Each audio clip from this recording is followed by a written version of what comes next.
दोस्तों, आज देश में महंगाई और जीएसटी पर इतनी साफ और दमदार बात शायद ही किसी ने रखी हो। आप भी ये वीडियो ध्यान प्रकार के चार्जेस जो आज मैं सदन में लाया हूं, ये माननीय वित्त मंत्री जी तक पहुंचे ताकि देश के आम आदमी की जो जेब बैंकिंग सिस्टम काट रहा है, ये उसे पता लगे, ग्राहक को भी और माननीय वित्त मंत्री जी को भी।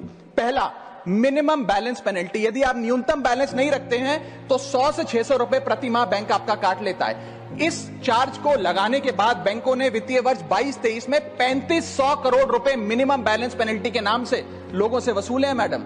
दूसरा चार्ज, एक्स्ट्रा एटीएम यूजेज। आपको एटीएम ट्रांजैक्शन के लिए 2 से 3 की मोहलत मिलती है, 2 से 3 की इजाजत मिलती है बैंकों द्वारा। अगर आप चौथा 5वां ट्रांजैक्शन कर लें तो हर ट्रांजैक्शन पे 20 रुपए एटीएम चार्ज आपको देना पड़ता है। इनएक्टिविटी फी 100 से 200 रुपए सालाना, यानी कि अगर बैंक आप बहुत ज्यादा अपना अकाउंट यूज नहीं करते हैं तो बैंक इनएक्टिविटी के नाम पे भी चार्ज लगा देता है। फिर बैंक स्टेटमेंट आप मंगवाते हैं तो बैंक स्टेटमेंट इशुएंस चार्जेस के नाम पर आपसे 50 से 100 रुपए लेता है। फिर आप कहते हैं हमें एसएमएस अलर्ट के माध्यम से मेरे बैंक के खाते में क्या आ रहा है उसकी जानकारी मिले, तो एसएमएस अलर्ट चार्जेस के नाम पर भी प्रति क्वार्टर 20 से 25 रुपए आपसे लिया जाता है। ऑनलाइन पेमेंट करेंगे एनईएफटी की तो ट्रांजैक्शन फी भी ली जाती है।